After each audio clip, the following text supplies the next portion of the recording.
FM Rainbow 102.8ல hello doctor நிகழ்ச்சியில இன்னைக்கு நாம பேச போற விஷயம். இப்ப காலம் ரொம்பவே மாறி போச்சு. ஒண்ணு வெயில் அதிகமா இருக்கு, இல்லனா மழை அதிகமா பொழியுது.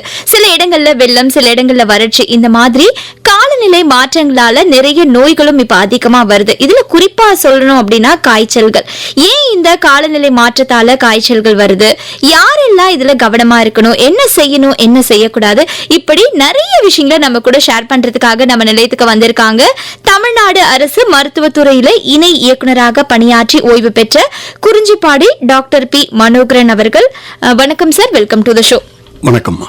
ஓகே நேயர்களே, நீங்களும் இத பத்தின சந்தேகங்களுக்கு கால் பண்ண வேண்டிய நம்பர்ஸ் 227525 22717770 நம்பர்ஸ்க்கு. இன்னைக்கு நாம நிகழ்ச்சியில பேச போறோம் காலநிலை மாற்றத்தால ஏற்படும் காய்ச்சல்கள் பற்றி.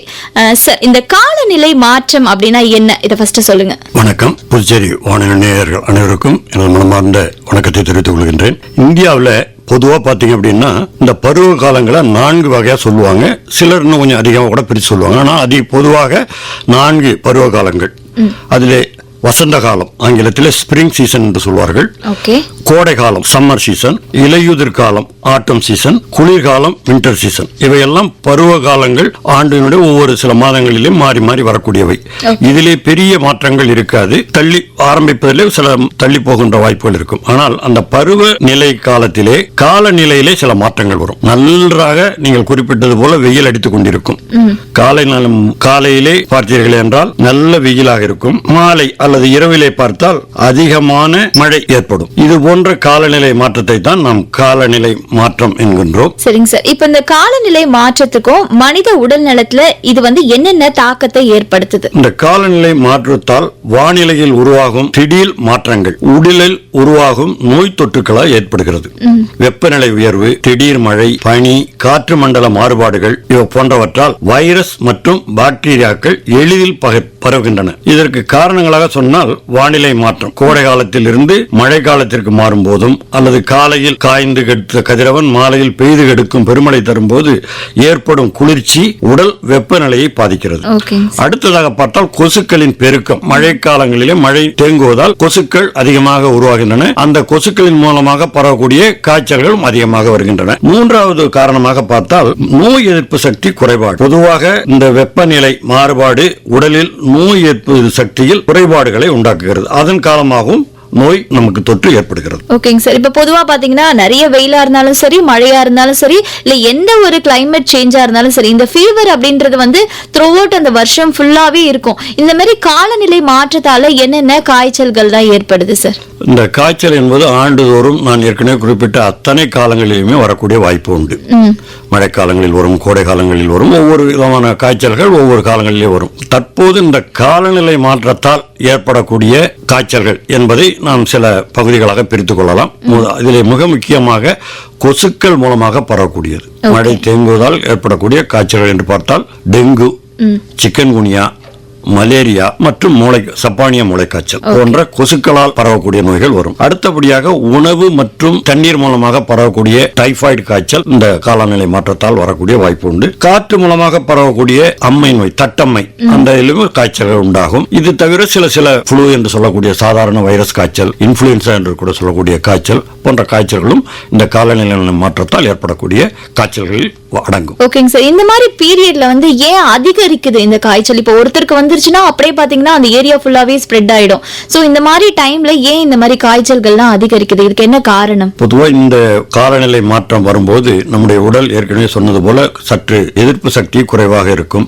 நமக்கு அதை அதிகமாக அதை சக்தியை ஏற்படுத்துவதற்கான முயற்சிகளை நாம் எடுப்பதில்லை. குறிப்பாக வயதானவர்கள், முதியவர்கள், குழந்தைகள் போன்றவர்களுக்கு இது விரைவிலே இந்த காய்ச்சல்கள் ஏற்படுவதற்கு காரணம். அதே போல கொசு என்பது இன்றைக்கு அங்கங்கனாதபடி எங்கும் பரவி இருக்கின்ற அந்த கொசுவினுடைய உற்பத்தி மனிதர்களை கடிப்பதன் மூலமாக பல காய்ச்சல்கள் உருவாகின்றன. அதிலே குறிப்பாக டெங்கு. இந்த டெங்குவை பற்றி சொல்ல வேண்டும் என்றால் இது நல்ல தண்ணீரிலே வளரக்கூடிய ஒரு கொசு.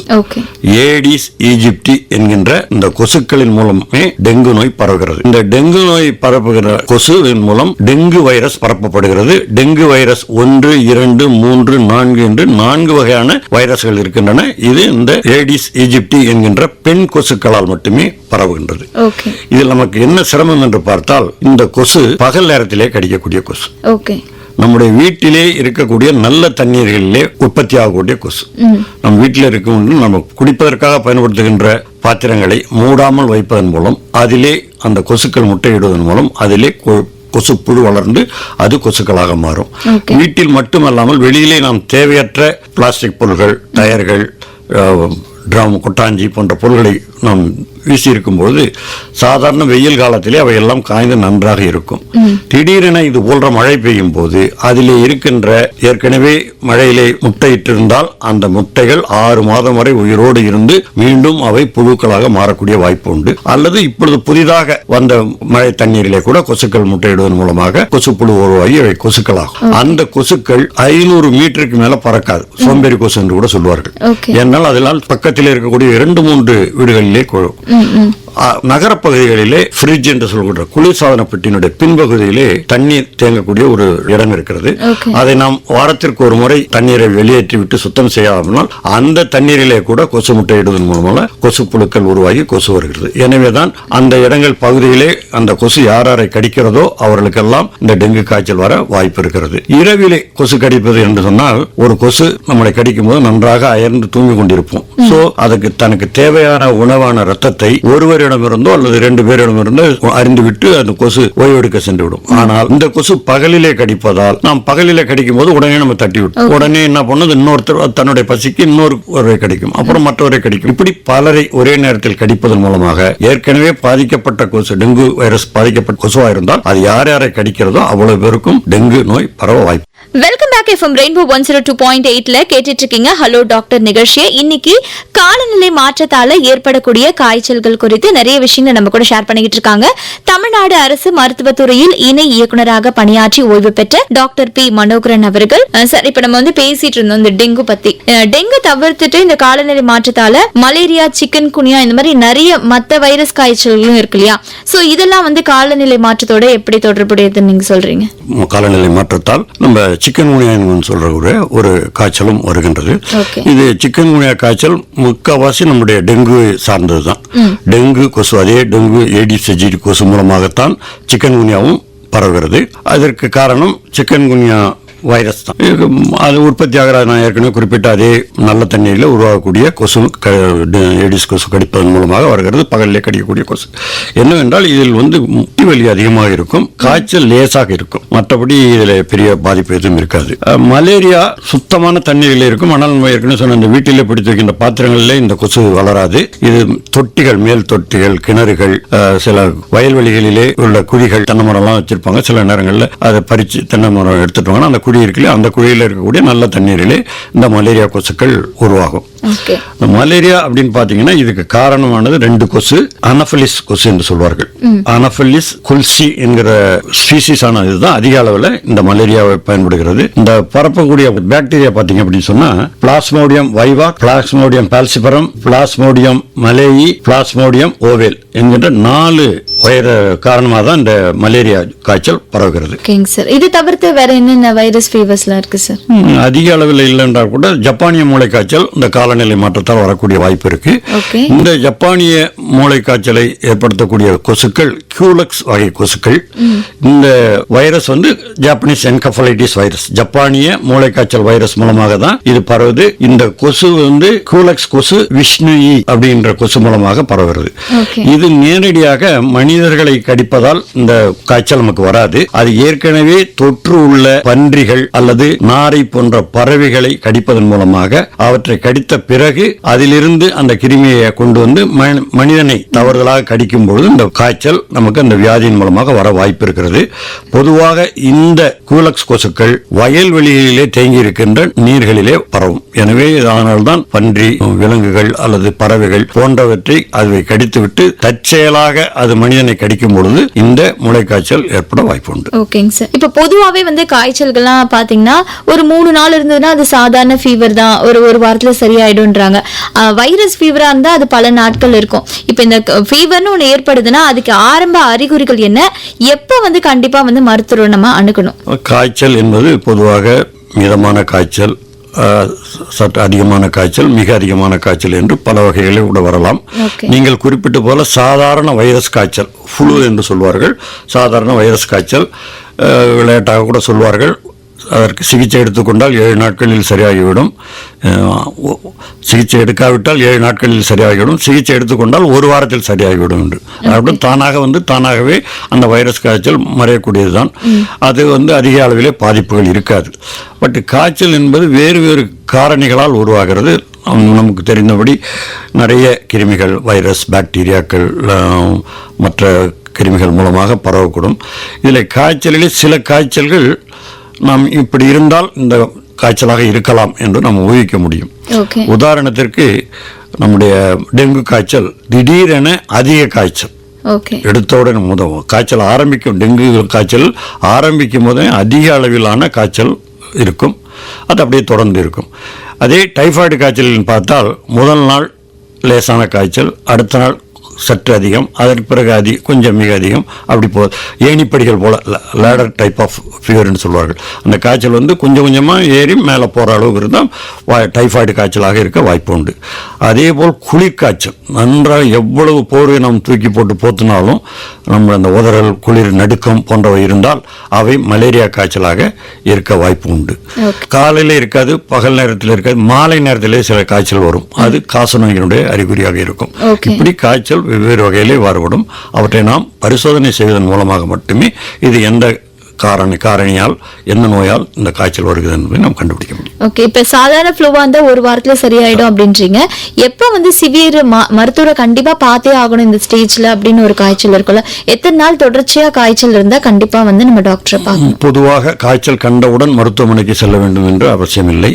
சாதாரண மிக குறைவான காய்ச்சலாக இருந்தால் நம்முடைய வீட்டிலேயே இருக்கக்கூடிய பேரசிட்டமால் மருந்துகளை கொடுப்பதன் மூலமும் நல்ல திரவ உணவுகள், சத்தான உணவுகளை கொடுத்து 2 நாள் 3 நாட்களுக்குள்ளே சாதாரணமாக அந்த காய்ச்சல் கட்டுப்பாட்டில் இருந்தால் நாம் ஒருவேளை நாம் மாத்திரைகள் கொடுத்தும் அந்த காய்ச்சல் குறையாமல் நல்ல அதிக காய்ச்சலோ மற்ற அறிகுறிகளோ உடலிலே புள்ளிகள் அல்லது தொண்டையிலே வலி போன்ற மற்ற காய்ச்சலோடு கூடிய மற்ற உபாதைகள், தொந்தரவுகள் இருந்தால் மருத்துவரை உடனடியாக காட்டுவது நல்லது. Welcome back. எஃப்எம் ரெயின்போ 102.8ல ஹலோ டாக்டர் நிகழ்ச்சி கேட்டுட்டு இருக்கீங்க. இன்னைக்கு நாம நிகழ்ச்சியில பேசிட்டு இருக்கிறோம் காலநிலை மாற்றத்தால ஏற்படக்கூடிய காய்ச்சல் குறித்து நிறைய விஷயங்களை நம்ம கூட ஷேர் பண்ணிக்கிட்டு இருக்காங்க. தமிழ்நாடு அரசு மருத்துவத்துறையில இணை இயக்குநராக பணியாற்றி ஓய்வு பெற்ற டாக்டர் பி மனோகரன் அவர்கள். இப்போ நிறைய இடத்துல பாத்தீங்கன்னா இந்த மழை காலங்கள்ல தான் அதிகமா கொசுவோட பெருக்கம் அதிகமா இருக்குது. சோ அந்த மாதிரி அதிகரிக்கும் போது கொசுக்களோட பெருக்கம் எப்படி கடகடன்னு, அதாவது நிறைய ஸ்ப்ரெட் ஆகுறது எப்படி? நீர் பொதுவாக கொசுக்கள் தேங்கி இருக்கின்ற நீர்களிலே பரவும். நன்றாக அடித்து பெய்கின்ற மழை, வேகமா பெய்து நல்ல அதிக அளவில் மழை இருந்ததுன்னா அந்த டெங்கு உருவாக்கக்கூடிய கொசு புழுக்கள் எல்லாமே அடித்து செல்லப்பட்டுவிடும். அவற்றிற்கு ஏதாவது ஒரு நல்ல ஒரு கண்டெய்னர், ஒரு இடம் இருக்கணும் பண்றதுக்கு. அடிச்சுட்டு போயிட்டு மண் தரைகளிலோ மற்ற இடங்களிலோ இந்த டெங்கு, சிக்கன் குனியா, மலேரியாவை உற்பத்தி செய்யக்கூடிய கொசுக்கள் மண் தரையிலே தேங்கி இருக்கின்ற நீர்களிலே பரவாது. ஆனால் சாதாரண லேசான மழை, நல்ல பகல் பூராக நன்றாக வெயில் அதிக அளவில் வெப்பம் இருந்திருக்கும். மாலையிலே லேசான தூறல் போட்டால் நம்ம வீட்டிலே சாதாரண வேண்டாம் என்று தூக்கி கொடுக்கின்ற பாட்டில் மூடி, முட்டை ஓடு, இதில் தேங்கி இருக்கிற தண்ணீரே போதும் கொசு பெருக்கத்திற்கு. இது போன்று நம்ம வீட்டிலே பயன்படுத்துகின்ற பலர் தேவையற்ற பொருட்களை வீட்டை சுற்றிலோ, மொட்டை மாடியிலோ, தெருக்களிலோ இல்லை குப்பை தொட்டியிலோ போடுவதால் இதிலே தேங்காய் இளநீர் எல்லாம் லேசா மேல உங்களுக்கு பார்த்திருப்பீங்க, சின்ன ஒரு ஓட்டை தான் இருக்கும். அந்த ஓட்டையில இருக்கிற தண்ணீர் திருவரங்களிலே சென்று விட்டுவிட்டு சொல்வார்கள். அந்த மழை நீரிலே இருக்கக்கூடிய அந்த நீரிலே கொசுக்கள் பெருக்கமாகும். இப்படி கொசு பெருக்குவதற்கு அதிக வாய்ப்புகளை நாமே மனிதர்களாக நாமே அதற்கு இடம் கொடுப்பதால் அந்த மழை காலங்களிலே கொசு பெருக்கம் அதிகப்படுகிறது. ஓகேங்க சார். அதே மாதிரி மழை இல்லாம வறட்சி காலங்கள் இருக்கு இல்லையா, சோ அந்த டைம்ல ஏற்படக்கூடிய உடல்நல பாதிப்புகள்லாம் என்ன? வறட்சியான காலங்களிலே, மழை இல்லாத காலங்களிலே கூட இந்த டெங்கு கொசு வருவதற்கு காரணம் என்றால் வீட்டிலே இருக்கக்கூடிய ஏற்கனவே சொன்ன பாத்திரங்கள் அந்த மாதிரி உள்ளது இருக்கும். கோடை காலங்களிலே காய்ச்சல் வருவதற்கு அதிகமான வாய்ப்பு அம்மை நோயினால் காய்ச்சல்கள் வரும். அதே போல வறட்சியான நேரத்திலே டைபாய்டு, ஏன்னா டைபாய்டு காய்ச்சல் நீர் மூலமாக பரவக்கூடியது. வெயில் காலங்களிலே அதிகமான தண்ணீர் தட்டுப்பாடு இருப்பதால் கண்டாமினேட்டட் வாட்டர் தண்ணீர்களை அவர்கள் குடிப்பதற்கான வாய்ப்புகள் இருக்கிறதாலே டைபாய்டு காய்ச்சல் வரக்கூடிய வாய்ப்பு இருக்கு. அதே போன்று மற்ற சில வெயில் காலங்களில் வரக்கூடிய காய்ச்சல் என்று பார்த்தால் AHN சொல்லுகின்ற பன்றிக் காய்ச்சல் அந்த காலங்களிலே வரக்கூடிய உண்டு. அவை காற்றில் மூலமாக பரவக்கூடிய காய்ச்சல்கள். இவையெல்லாம் வெயில் காலங்களிலே வரக்கூடிய, குறிப்பாக அம்மையிலே சின்னம்மை என்று சொல்லக்கூடிய சிக்கன் பாக்ஸ், இவையெல்லாம் வறட்சியான காலங்களிலே காய்ச்சல் வரக்கூடிய வாய்ப்பு. ஓகேங்க சார். இப்போ பொதுவாக பார்த்தீங்கன்னா வந்து குழந்தைகள் வந்து காய்ச்சல் தான் அதிகமாக பாதிக்கப்படுறாங்க. ஏன்னா இப்போ பிறந்த குழந்தையிலிருந்து பார்த்தீங்கன்னா ஓரளவு வயசு இருக்கிற பசங்க வரைக்கும் நிறைய பேர் இந்த காய்ச்சலால் பாதிக்கப்படுறாங்க. ஃபர்ஸ்ட் பாதிக்கப்படுறது குழந்தைகள் தான். ஏன் அந்த மாதிரி இருக்கு சார்? பொதுவாகவே உங்களுக்கு தெரியும், குழந்தைகள் மற்றும் முதியவர்கள் சற்று எதிர்ப்பு சக்தி குறைவாக உள்ளவர்கள். ஓகே. அதனுடைய வயது காரணமாகவே நம்ம குறிப்பாக கொரோனா காலங்களில் நீங்கள் கேள்விப்பட்டிருப்பீர்கள், 5 வயதுக்கு உட்பட்ட குழந்தைகள், 68 முதியோர்கள் மிக ஜாக்கிரதையாக இருக்கின்றனர். அது கொரோனாவுக்கு மட்டுமல்ல, எல்லா வியாதிகளுமே, அது காய்ச்சலாக இருக்கலாம், வயிற்றுப்போக்காக இருக்கலாம், வேறு சில தொற்று நோய்களாக இருக்கலாம், எல்லா நோய்களுமே அதிகமாக குழந்தைகளை பாதிக்கக்கூடிய வாய்ப்பு உண்டு. அடுத்தது நம்முடைய சுகாதாரம் அற்ற வீடுகள், சுகாதாரமற்ற தெருக்கள், இவை காரணமாகவும் அதிக நோய் தொற்றுகள், மணலில் விளையாடக்கூடியது, சேற்றிலே விளையாடக்கூடிய வாய்ப்புகள், இப்படி நம்முடைய குழந்தைகள் இருப்பதால் அந்த தொற்றுகள் அதிகம் வருவதற்கு வாய்ப்பு உண்டு. ஓகேங்க சார். இப்போ வந்து நீங்க நோய் எதிர்ப்பு சக்தி குறைவானவர்களுக்கு வந்து அதிகமா சீக்கிரமா வந்து ஃபீவர் வந்து தொற்றிக்கும், இதனால அவங்களுக்கு பாதிப்பு பெருசா இருக்கும் அப்படின்னு சொல்றீங்க. ஸோ இதுல இருந்து பாதுகாத்துக்கிறதுக்கு என்ன மாதிரி விஷயங்கள்லாம் அவங்க ஃபாலோ பண்ணணும், முதியவர்களா இருக்கட்டும் இல்ல குழந்தைங்களா இருக்கட்டும்? பொதுவாக குழந்தைங்களுக்கு நல்ல சத்தான உணவு, சரிவிகித உணவு, அனைத்து விதமான வைட்டமின்களும், குறிப்பாக விட்டமின் சி, எதிர்ப்பு சக்தியை நன்றாக உருவாக்கக்கூடிய விட்டமின் சி கலந்த உணவுகள், அவற்றை வெறும் அதுக்காக டானிக் மாத்திரை எடுத்துக்கொள்ள வேண்டும். நம்ம இயற்கையாக நம்முடைய சாப்பிடுகின்ற உணவுகளிலே நல்ல காய்கறிகள், கீரை வகைகள், பழங்கள் போன்றவற்றையும், நவதானியங்கள், பருப்பு வகைகள், இவற்றையெல்லாம் சேர்த்து கொண்டாலே நம்முடைய உடலிலே எதிர்ப்பு சக்தியும் நமக்கு தேவையான நல்ல வளர்ச்சிக்கான புரோட்டீன் மற்றும் வைட்டமின்கள் கிடைக்கும். Welcome back. FM ரெயின்போ 102.8ல கேட்டுட்டு இருக்கீங்க ஹலோ டாக்டர் நிகழ்ச்சி. இன்னைக்கு நம்ம நிகழ்ச்சியில பேசிட்டு இருக்கிறோம் காலநிலை மாற்றத்தால ஏற்படக்கூடிய காய்ச்சல்கள் குறித்து நிறைய விஷயங்களை நம்ம கூட ஷேர் பண்ணிட்டு இருக்காங்க. தமிழ்நாடு அரசு மருத்துவத்துறையில இணை இயக்குநராக பணியாற்றி ஓய்வு பெற்ற டாக்டர் பி மனோகரன் அவர்கள். சார், இப்ப நம்ம தொடர்ந்து பேசலாம். ஒரு காலர் வந்திருக்காங்க. ஹலோ, வணக்கம். ஹலோ, வணக்கம் மேடம். வணக்கம், சொல்லுங்க மேம். யார், எங்க இருந்து பேசுறீங்க? வாழைப்படம் வளையக்கலா பேசுறேன் மேம். ஓகேங்க மேம், உங்களோட கொஸ்டின் கேளுங்க சார் கிட்ட. வணக்கம் சார். வணக்கம்மா, சொல்லுங்கம்மா. சார், என்னோட ஃப்ரெண்டு 45 வயசு ஆகுதுங்க சார் அவங்களுக்கு. ஓகேம்மா. அவங்க வந்து 2 நாளா ஒரு மாதிரி உடம்பு சரியில்லைன்னு சொல்றாங்க. ஆனா ஜுரம் மேல இல்லைன்றாங்க. வாய் கசப்பா இருக்கு, ஆனா ஜுரம் அடிக்கிற ஃபீல், ஜுரம் அடிச்சா உடம்பெல்லாம் வலிக்கும், டயர்டா இருக்கிற மாதிரி ஃபீல் பண்றேன்னு சொல்றாங்க சார். ஆனா அவங்க சாப்பிட பிடிக்கலன்றாங்க. அது எதனால சார்? அவங்களை எப்படி சார் ரெக்கவர் பண்றது? இது இப்பதான் வந்திருக்கு, அது மாதிரி எப்பயுமே அந்த மாதிரி வருமா உங்களுக்கு? சரி, ஒரு வருஷம் முன்னாடி அது மாதிரி வந்திருக்காங்க சார். ஒரு வருஷத்துக்கு முன்னாடி தான் வந்திருக்கு, இப்ப சமீபத்தில் வரல சார். வேற ஏதாவது வேற இது இல்லாம வேற தொந்தரவுகள் ஏதாவது இருக்கா? காய்ச்சலை தவிர இருமல், சளி? பீரியட்ஸ் டைம்ல செகண்ட் டே சொன்னாங்க சார், அதனால வந்து இருக்கலாம். ஏன்னா அந்த மாதிரி காலங்களில் அவங்க அதிகமாக குளிக்கிறது, தலையில் ஈரமாக இருக்கிறது, அப்படி காரணங்களால இருக்கலாம். அதனால மலி, உடம்பு வலி, லேசான வெளியே தெரியாத காய்ச்சலாக இருந்தால் பேரஸ்டமால், ஏற்கனவே சொன்ன பேரஸ்டமால்ங்கிற மாத்திரையை மட்டும் ஒரு 2 வேளைக்கு போட சொல்லுங்க. வேறு சாதாரணமாக வலி கேட்கும், காய்ச்சல் இருந்தாலும் அது நல்லபடியாக கேட்கும். தொடர்ந்து அதை உள்ள காய்ச்சல் இருந்தால் கூட இந்த மாத்திரை நல்லா கேட்கும். ஒரு 2 நாளைக்கு ஒரு 3 வேளைன்னு கூட சாப்பிடலாம் இந்த மாத்திரையை. காலை, மதியம், இரவு 3 வேளைக்கு 2 நாளைக்கு சாப்பிட சொல்லுங்க. 2 நாளில் சரியாயிடுச்சுன்னா ஒன்றும் தேவையில்லை, இல்லைன்னா நீங்கள் மருத்துவரை பார்க்கறது நல்லது. Thank you ma'am. சார், இப்போ பொதுவாகவே இந்த காலநிலை மாற்றத்தால நிறைய காய்ச்சல்கள் வருது. நல்லா வந்து ஆரோக்கியமா இருப்பாங்க ஒருத்தர் பாக்குறதுக்கு. ஆனா இந்த வந்து உடனே ஒரு ஜுரம் வந்துருச்சுன்னா டக்குன்னு அப்படியே வந்து டல் ஆயிடுவாங்க, ரொம்ப அனிமிக் ஆயிடுவாங்க. ஸோ இந்த அதிக வெப்பம் வந்து நம்ம உடம்புல இருக்கக்கூடிய நோய் எதிர்ப்பு சக்தியை வந்து பாதிக்குமா? ஆமாம், உண்மைதான். ஏன்னா ஒரு காய்ச்சல் வந்து வருதுன்னா ஒரு கிருமியினுடைய தாக்கத்தால் தான் அந்த காய்ச்சல் வெளிப்பாடு நமக்கு வருது.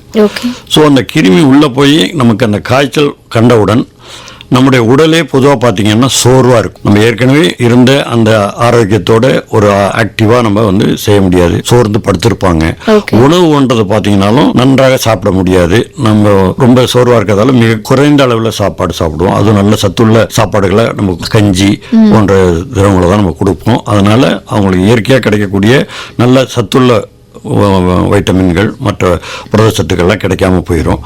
அந்த கிருமியினுடைய தாக்கத்தால் உடலில் பல மாற்றங்கள் ஏற்படும். இப்போ உதாரணத்துக்கு நம்ம ஏற்கனவே பேசின டெங்குல பார்த்தீங்கன்னா பிளேட்டிலெட்ஸ் அப்படிங்கிற சொல்ற அணுக்கள் வந்து தட்டணுக்கள் குறைஞ்சிரும்.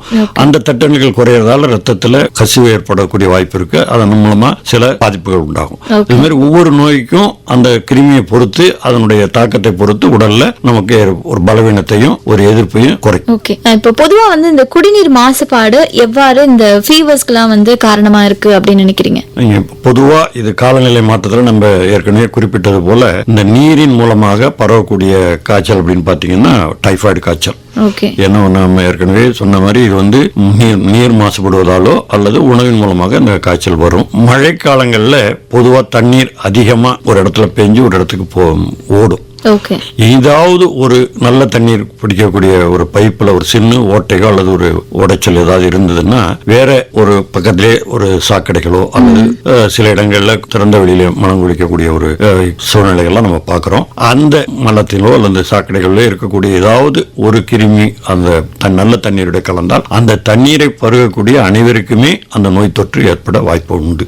இதனால்தான் மழை காலங்களில மிக கவனமாக நாம் பாதுகாக்கப்பட்ட குடிநீரை நன்றாக கொதித்து ஆரிய நீரை பருக வேண்டும் அல்லது குளோரின் கலக்கப்பட்ட குடிநீரை நாம் பருக வேண்டும் என்று எல்லோருக்கும் அறிவுரை கொடுக்கிறோம். ஓகேங்க சார். இப்ப வந்து பொதுவாவே இந்த வைரஸ் காய்ச்சலுக்கு வந்து இந்த காலநிலை மாற்றத்துல அதிகமா பரவுது. சோ இதுக்கு என்ன காரணமா இருக்கு? நிறைய பேர் வெளி ஊர்ல இருந்து வருவாங்க, அவங்களோட கிளைமேட் வேற இருக்கும், நம்ம ஊர்ல கிளைமேட் வேற இருக்கும். பட் அது மாதிரி கூட காய்ச்சல்கள் வந்து நிறைய பரவுது. எதனால சார்? ஒவ்வொருடைய உடல்நிலையை பொறுத்தது. இப்போ ஒரு காலநிலை மாற்றத்தால ஒரு வீட்டுல இருக்கிற ஒருத்தருக்கு காய்ச்சல் வருது, இன்னொருத்தருக்கு காய்ச்சல் வரல. அப்படிங்கும்போது அவங்களுடைய வயது, அவருடைய உடல் திறமை, அவருடைய உடலுடைய சக்தி, எதிர்ப்பு சக்தி போன்றவை எல்லாம் காரணம். அதுபோல் வெளியூரில் இருந்து வருகின்ற இந்த போன்ற நோய்களுக்கு அவர்கள் ஆட்படாமல் இருக்கும்போது இந்த இடங்களுக்கு வரும்போது அவர்களை அதிகமாக பாதிக்கக்கூடிய வாய்ப்பு உண்டு. உள்ளூரிலே இருந்து அதற்கு நம்ம அடிக்கடி ஆட்படுவதாக இருந்தால் நமக்கு அந்த பாதிப்பு அதிகமாக வராது. அந்த போன்ற பாதிப்புகளிலே இல்லாத ஒரு நல்ல சூழ்நிலை வாழ்ந்தவர்கள் திடீரென இந்த மாதிரி காலநிலை மாற்றத்தால் ஏற்பட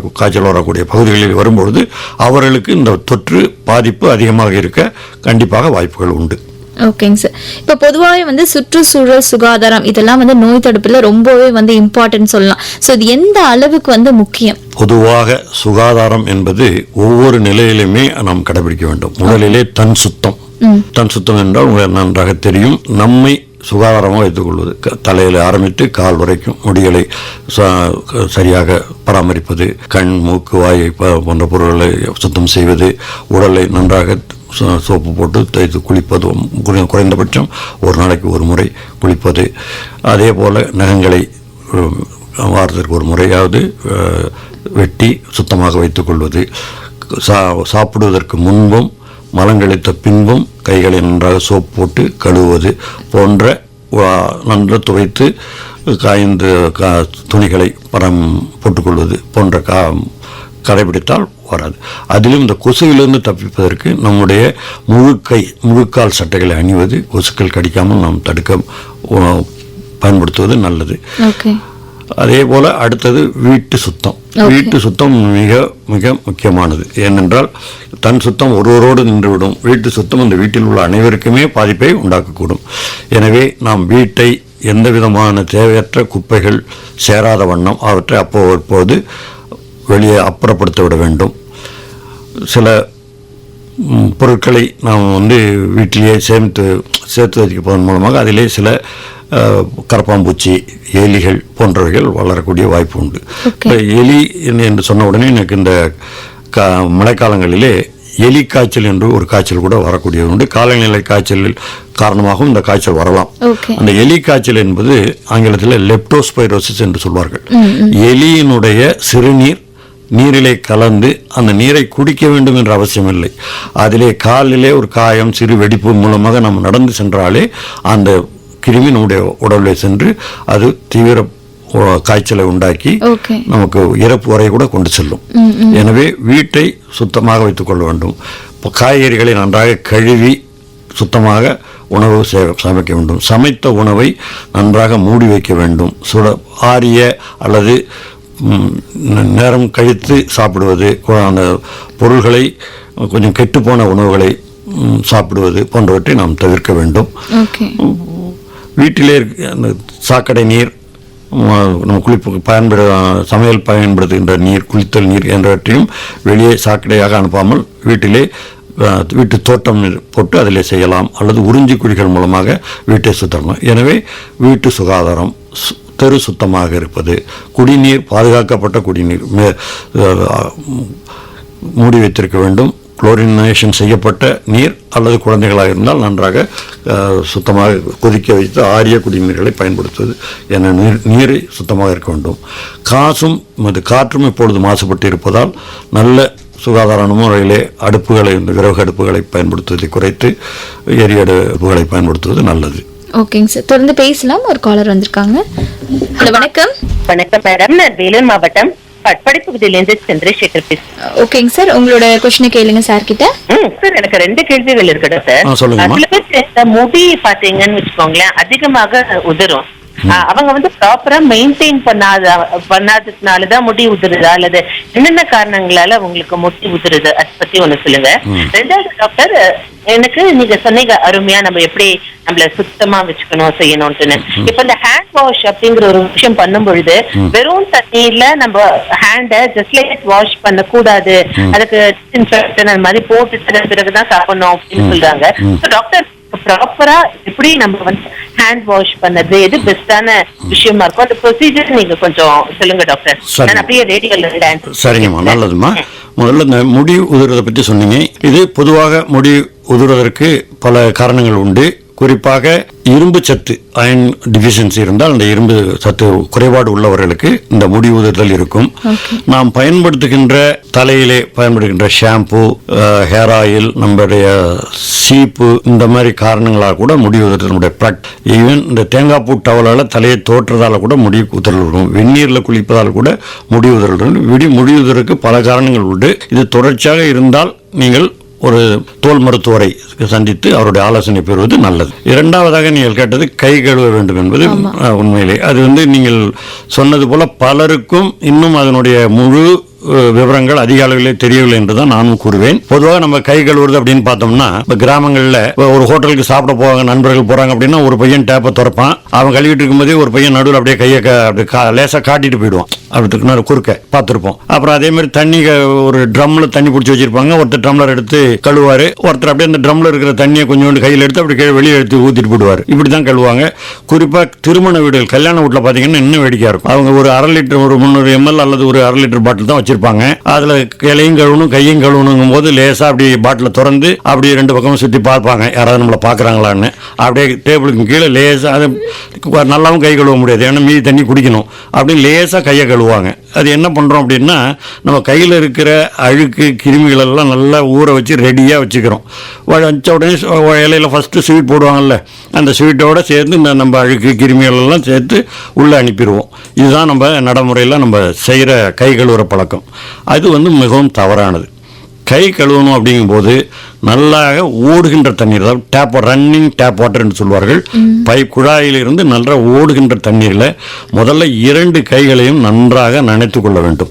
பிறகு சோப்பை எடுத்து, சோப்பை நன்றாக முறை வரும் அளவுக்கு சோப்புகளை போட்டு நன்றாக தேய்க்க வேண்டும். பிறகு உள்ளங்கைகள் 2ஐயும் சேர்த்து தேய்க்க வேண்டும். அதன் பிறகு புறங்கையிலே விரல் இடுக்கிலே விட்டு ஒரு முறையும், பிறகு வேறு அடுத்த கை மூலமாக மறுபுறமும் செய்ய வேண்டும். அடுத்தது கட்டை விரலை மட்டும் தனியாக ஒரு கட்டை விரலை மாற்றி இடது வலது செய்ய வேண்டும். பிறகு உள்ளங்கையிலே 4 விரல்களையும் வைத்து நன்றாக தேய்த்து வலது இடது 2 கைகளையும் மாற்றி செய்ய வேண்டும்.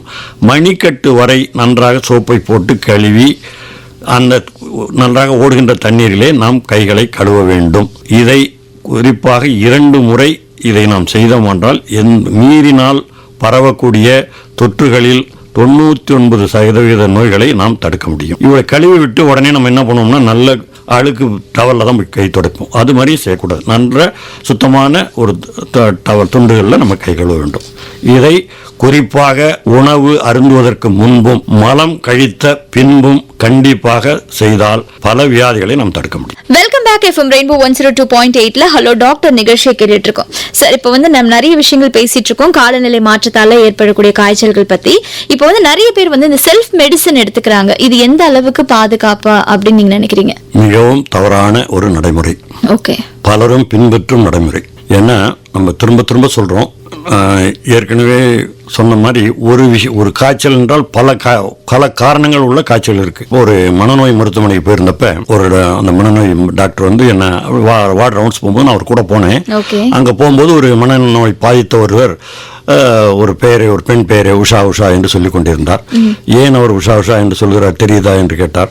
தெரியல என்ன. உடனே அந்த மருத்துவர் சொன்னார், இவர் உஷா என்ற பெண்ணை காதலித்தார், அந்த பெண் இவரை திருமணம் செய்து கொள்ளவில்லை, அதனால அவருக்கு மனம் அழுத்தத்தின் காரணமாக அவருக்கு மனமாறுதல் ஏற்பட்டு விட்டதுன்னு சொன்னார். ஓ அப்படியா என்று விட்டு அடுத்த வார்டுக்கு போனோம்.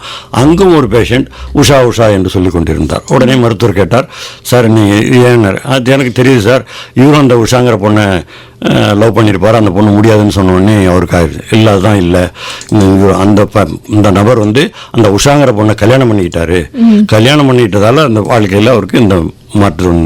அதுமாரி உஷா ஒன்று தான், ஆனால் 2 பேருக்கு பைத்தியம் முடிச்சது காரணங்கள் வேறங்கும் போது ஒன்றுக்கும் ஒரு காய்ச்சலுக்கும் வேறு காரணங்கள் இருக்கும். அதனால நாமே மருத்துவ சிகிச்சை எடுத்துக்கொள்வது தவறு. போலி டாக்டர்களிடம் சென்று வைத்தியம் செய்து கொள்வதும் தவறு. முறையாக படித்த மருத்துவர்களிடம் பிரிஸ்கிரிப்ஷனை வாங்கி அந்த மருந்துகளை உட்கொள்வது நல்லது. ஏனென்றால் நமக்கு தெரியாது, சில மருந்துகள் வயிற்றிலே புண் உண்டாக்கும், சில வயிற்று குடலிலே ஓட்டை விழுகின்ற அளவு கூட சில மாத்திரைகள் இருக்கின்றன. தவறுதலாகவோ அல்லது அந்த சாப்பிடும்போது பல அலர்ஜி வரலாம், வரலாம். எனவே நாம மருந்து வாங்கி உட்கொள்வது மிகவும் தவறு. ஓகேங்க சார். அதாவது கிட்டத்தட்ட நம்ம நிகழ்ச்சியோட நிறைவு தருணத்துக்கே வந்தாச்சு. இந்த காலநிலை மாற்றத்தால ஏற்படும் இந்த காய்ச்சல்கள் தடுப்பதுல நம்மளோட பங்கு இல்ல பொறுப்பு என்ன அப்படின்னு நீங்க நினைக்கிறீங்க? இது ஒரு பெரிய கேள்வி. இதற்கு மிக விவரமாக விடையளிக்க வேண்டும். இந்த காலநிலை மாற்றத்திற்கு மிக முக்கியமான காரணம் மேன்மேடு, மனிதர்களால் தான் இந்த மாற்றம் ஏற்படுகிறது. இந்த மாற்றத்தை தவிர்ப்பதற்கு பல்வேறு காரணங்கள் இருக்கின்றன. குறிப்பாக நாம் இந்த காய்ச்சல் போன்றவற்றை வராமல் நாம் கவனித்துக் கொள்வதற்கு அந்த மாதிரி என்னென்ன காரணங்களோ, கொசு பெருக்கத்துக்கு காரணமான நீர் தேங்காமல் பார்த்துக்கொள்ள வேண்டும். உணவுகளை சுத்தமாக சாப்பிட வேண்டும். நீர் பாதுகாக்கப்பட்ட குடிநீர் பார்க்க வேண்டும். வெளியில் அதிகமான இது இருந்தால் மாஸ்க் என்று சொல்லக்கூடிய முகக்கவசம் அணிவதன் மூலமாக காற்று மூலம் பரவக்கூடிய நோய்களை தடுக்க முடியும். எனவே நாம் சுற்று சுகாதாரத்தையும் நமது சுகாதாரத்தையும் பார்த்தால்